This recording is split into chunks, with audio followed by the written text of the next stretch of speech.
ये सनातनियों का दुर्भाग्य है कि हिंदुस्तान के अंदर सड़ी गली राजनीति आज हो रही है और विपक्ष अच्छी राजनीति नहीं कर सकता। ये इतनी घटिया स्तर की राजनीति करता है।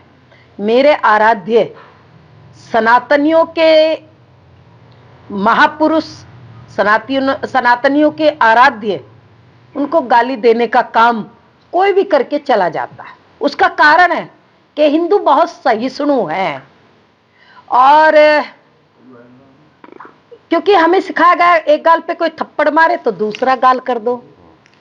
हम लोग उसी विचारधारा में जी रहे हैं। हमें हमारे देवी देवताओं का मखौल उड़ाया जाए, हमारे राम जी के साथ, उनके नाम के साथ इतनी कटुता पूर्वक गाली उनको दी जाए तो हम सब कुछ सहन करके बैठ जाते।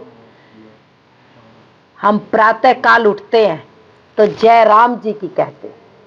हम खेतों में काम करते करते थक जाते हैं तो हे राम कह के अपनी थकावट उतारते हैं। हमें कोई गम आके घेर लेता है तो तब भी हम हे राम कह करके अपनी थकावट को, गमों को दूर करते हैं, थकावट को दूर करते हैं।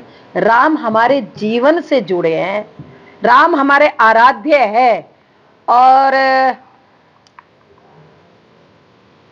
प्रातः काल होती है जयराम जी की बोलते हैं और जब दुनिया से हम विदा होते हैं, अंतिम सांस लेते हैं, तो उस समय भी जब हम चार कंधों पर जाते हैं तो राम नाम सत्य के साथ पूरा हिंदुत्व राम के नाम से चल रहा है। और आपको भी पता होगा टीएमसी विधायक हैं मदन मित्रा जी, उन्होंने राम को बताया ये हिंदू नहीं मुसलमान थे।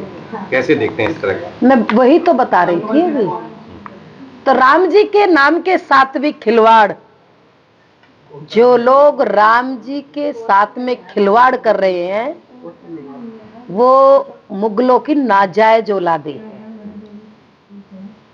और वो नाजायज औलादे राम जी के नाम से चिढ़ है उनको। ना वो राम के मंदिर में जाएंगे, ना राम जी के नाम की कोई योजना देश में शांति से चलने देंगे। और मैं इससे ज्यादा क्या कहूं, ये हिंदू सहिष्णु है ना, इसीलिए ये सब कुछ हो रहा है। जरा एक बार मैं चैलेंज करती हूँ मीडिया के माध्यम से, सब चैनलों के माध्यम से, जरा मोहम्मद साहब को इस तरह से गाली दे करके बताए, इस तरह से खरी खोटी जरा सुना, कत्ले आम मच जाएगा हिंदुस्तान में। लेकिन ये हिंदू है, सहिष्णु है, सब कुछ चलता है।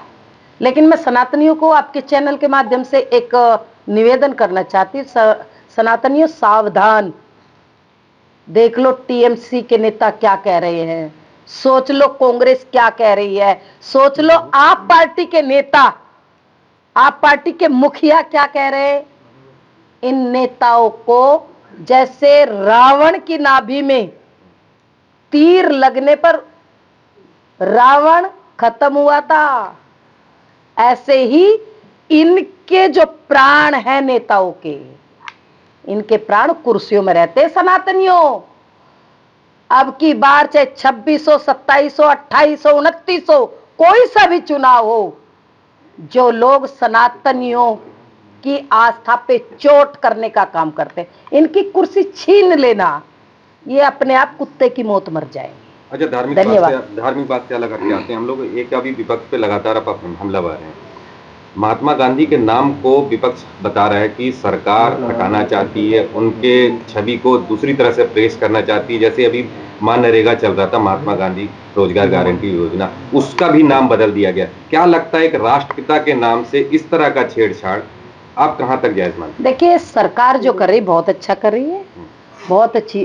अरे ढोल बजा बजा करके चलाई है मनरेगा, कौन कहता है? इनको तो मुद्दा चाहिए, खिसियानी बिल्ली खंबा नोचे।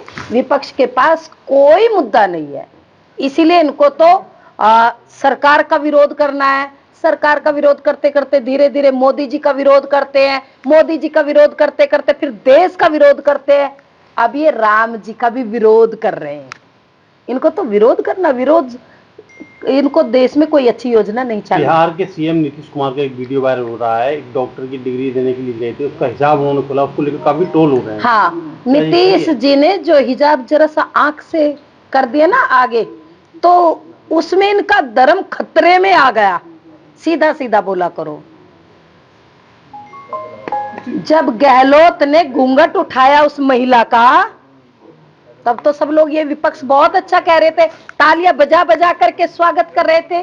नीतीश जी ने जरा सा हिजाब हटा दिया, आंखें दिखाई दिया, कुछ नहीं दिखाई दिया, तो उसमें इनका धर्म जो है खतरे में आ गया। उस दिन इनका धर्म खतरे में नहीं आया, सुनो ध्यान से, कहोगे साध्वी प्राची का विवादित बयान, उस दिन इनका धर्म खतरे में नहीं आया जब बांग्लादेश की एक प्रधानमंत्री हिंदुस्तान में शरण ली और उसके अंडरगारमेंट्स पूरे खुले आसमान के नीचे लहराए, तब इनका धर्म खतरे में नहीं आया।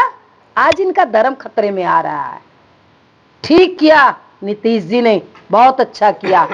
उस बुरके में कम से कम ये तो पता होना चाहिए उसमें सलमा है कि सलमान है, कौन बम विस्फोट कर दे, ये बहुत जरूरी। और बुरके पर बैन लगना चाहिए।